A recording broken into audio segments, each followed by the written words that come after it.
So let me start out by saying that we issued a statement. I believe it was the day after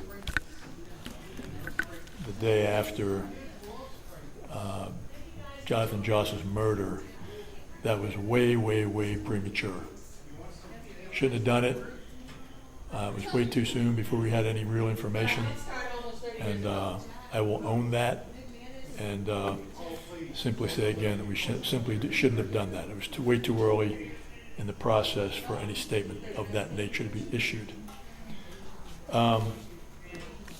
Having said that, I want to update you on the ongoing investigation as far as I can talk about it. I'm not going to go over the details. I think everybody's already aware of them. The report's been released. We understand that many in the LGBTQ plus community are feeling anxious and concerned. A lot of it has to do with that premature statement that we released, and again, I own that. Shouldn't have done it. The loss of Jonathan Joss was tragic and most heavily felt by the LGBTQ plus community.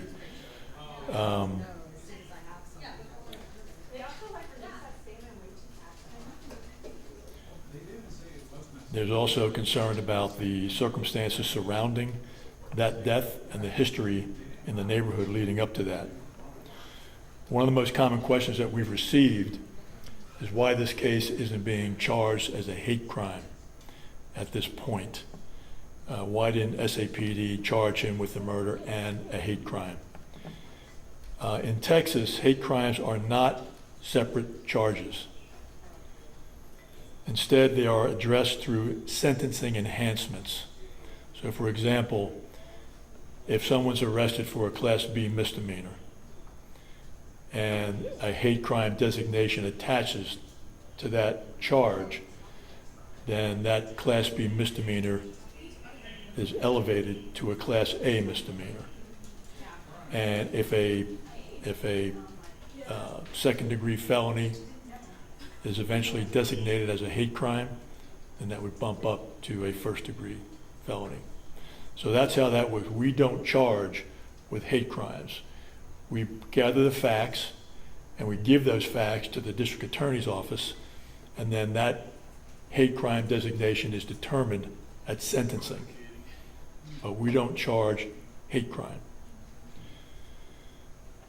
Our homicide detectives are continuing to pursue every lead in this case to ensure that we understand the full picture of what led up to the senseless murder of Mr. Joss.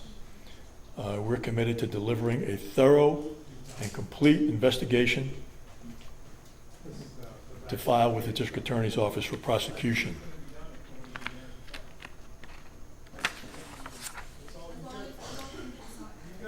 We're also working closely with the San Antonio Fire Department arson investigators to better understand the fire connected in this case. That was back in January. That part of the investigation is still active, and we'll share more once we have additional information that we can verify. We've also seen concerns about the volume of calls to Mr. Joss's residence. There are approximately 70 calls over the past 2 years involving various neighborhood type disturbances. Sometimes he was the caller. Other times the neighbors were calling on him. Our SAFE unit and our mental health units had extensive engagements with Mr. Joss, making repeated efforts to mediate conflicts and connect him with services that he may have needed. At this time, the investigation remains active, and we need to be cautious about not releasing too much information that could negatively affect the upcoming legal process. And finally, to our LGBTQ plus community, as we observe Pride Month, please know that your safety and trust matter deeply to us. Please join us tonight for a community forum that we are hosting at With Pride San Antonio at 6 p.m. at the Woodlawn Point Center at 702 Donaldson to listen and to connect with your SAPD Police Department. That's all I have. If you have questions, I'll be happy to answer them, but I am not going to get into the details, any of the details of the ongoing investigations. I met with the lead investigator and the homicide captain yesterday, and I'm satisfied as to the progress that they're making in this investigation right now. Is there any evidence that Joss's sexuality played a role in his murder? I just said that we are investigating that. So, you don't have to ask.